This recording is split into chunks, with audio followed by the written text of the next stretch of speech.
Well, hello there, this is Emrys from cruisehive.com and it's time for another cruise news update. Are you ready for some of the latest headlines? We've got some important updates and plenty of new ship news for you.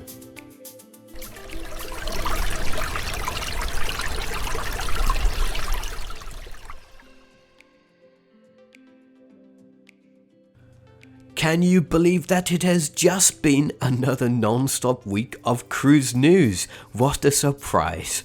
The industry has been moving forward on resuming cruise operations, except for Australia, which we've got an update about with more cancellations. There's also news on Royal Caribbean's first LNG vessel, Carnival's Mardi Gras having a very busy inaugural voyage, Carnival Radiance completing its transformation and arriving back in the US, NCL restarting from LA, and oh yes, something about that CDC Conditional Sailing Order.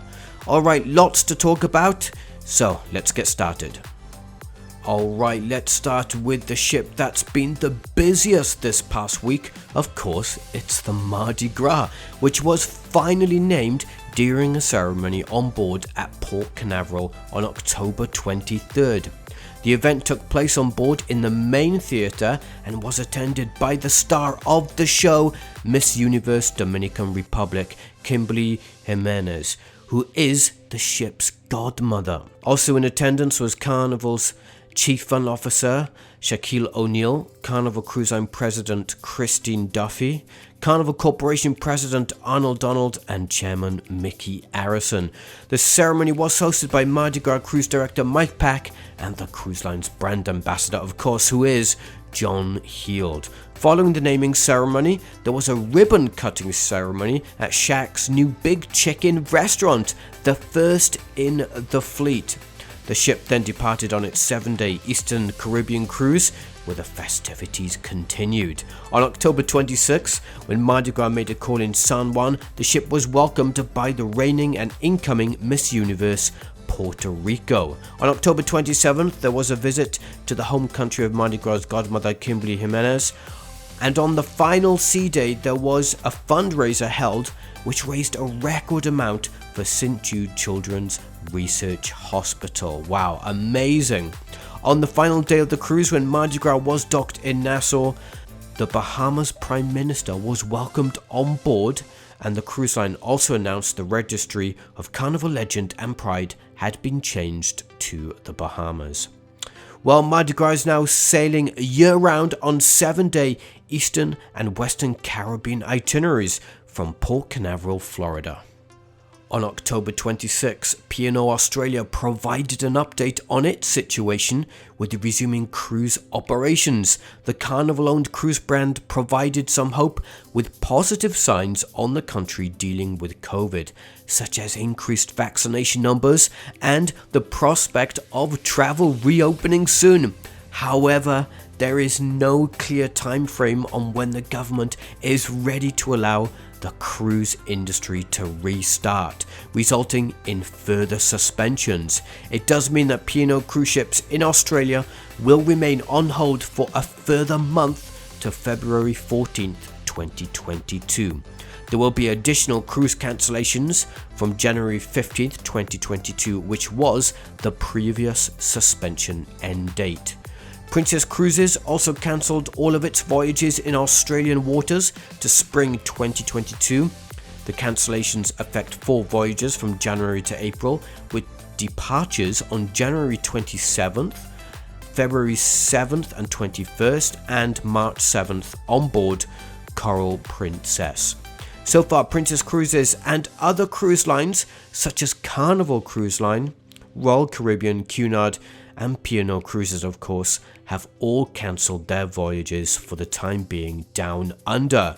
So how long is the situation going to remain in place? What's going on with Australia? How long is it ever? Are cruises ever going to restart there? Do let us know what you think in the comments below. We all know that the first LNG powered Royal Caribbean cruise ship is coming, and construction started on Icon of the Seas in June 2021. There is still some way to go until completion in 2023, but for now, the cruise line released an update from the shipyard. With the ship being the first in the fleet to be powered by LNG, the cruise line released a new video showcasing the first LNG tank installation at the Neptune Werft yard in Rostock, Germany. The first LNG tank weighs 307 tons, is 90 feet long and 26 feet tall. The tank was lowered into one of the sections of what will become one block of many making up the entire ship. The section will eventually make its way down to Papenburg, where Icon of the Seas will start to come together. Once the ship construction is completed, it will be 200,000 gross tons. Very big indeed, making her one of the largest cruise ships in the world, but of course not as large as the Oasis class vessels. LNG will become an essential aspect of the ship as it will reduce fuel consumption and emissions, including a shore power connection at the port. Icon of the Seas will be the first in her class and will debut in fall 2023.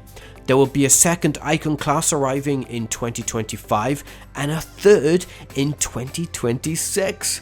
Royal Caribbean also has Wonder of the Seas in the final stages of construction in France, and she will become the world's largest cruise ship in 2022. Another Oasis class vessel is planned to debut in 2024. Many had wondered if the US Centers for Disease Control and Prevention would extend its conditional sailing order beyond November 1st, 2021. Well, now the CDC has decided to temporarily extend the order until January 15th, 2022.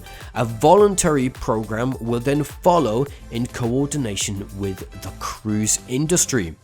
There are some ways that the order could come to an end earlier though than January 15th, 2022. The order could be rescinded by the CDC director, which of course is very unlikely. Another way the order could end earlier is if the Secretary of Health and Human Services expires the public health emergency. And let's be honest, that's also very unlikely. There are some changes to the extended order, but the majority of the details will remain the same until the middle of January, when the cruise lines can then continue to keep guests and crew members safe without the conditional sailing order.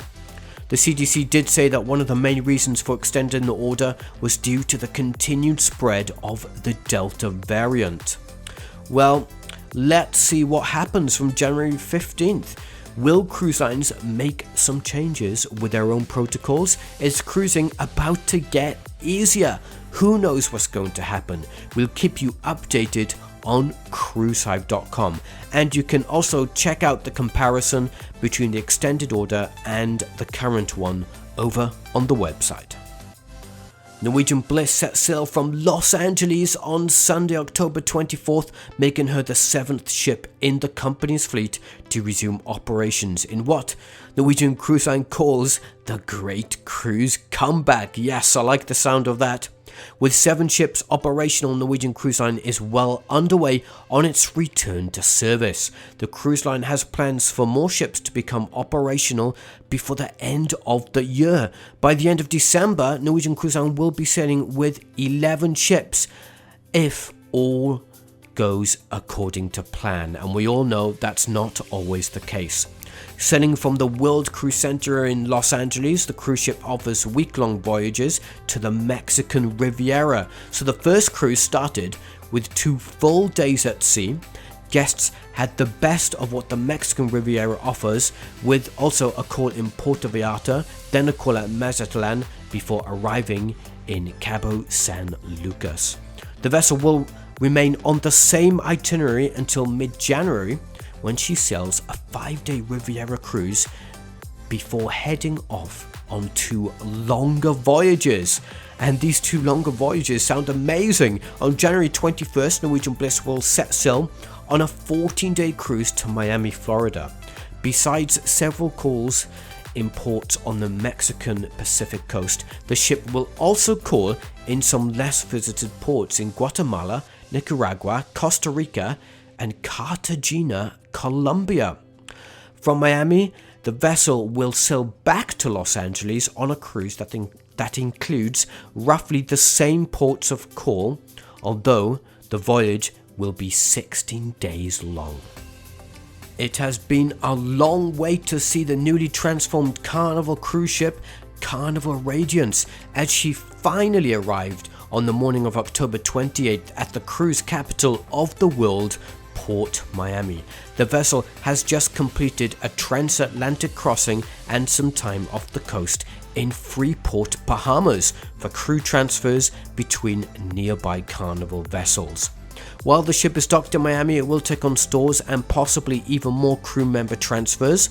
Carnival Radiance won't stay there long, as the 7-week journey, which first started from Cadiz, Spain on October 18th, will continue. Carnival Radiance will transit the Panama Canal soon and eventually arrive at the Long Beach Cruise Terminal in California. The ship will begin operating year-round 3- and 4-day Mexican Riviera cruises on December 13th, 2021. The 3-day itinerary will include a call to Ensenada in Mexico, and the 4-day option will also visit Ensenada along with Catalina Island. The vessel joins Carnival Panorama and Carnival Miracle, and both of those vessels have already restarted operations from the port. Carnival Radiance was previously named Carnival Victory, as the ship name was changed due to a massive $200 million makeover at the Navantia shipyard in Cadiz, Spain, and I'm pretty sure it's probably one of the longest dry docks in history.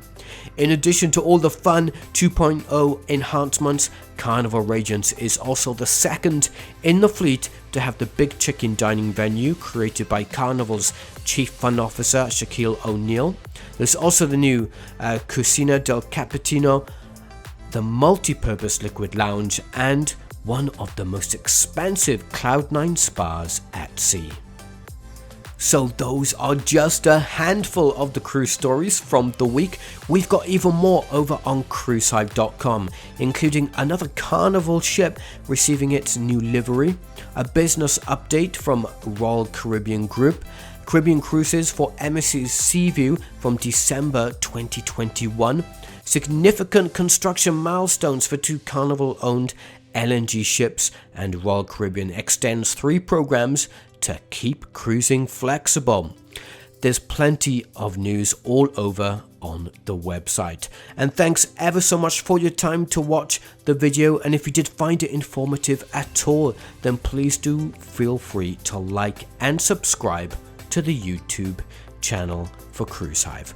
Also post a comment below to add your view on all things cruise, of course. So I'm Memories from cruisehive.com. Thanks again everyone for your time, and I'll see you all soon.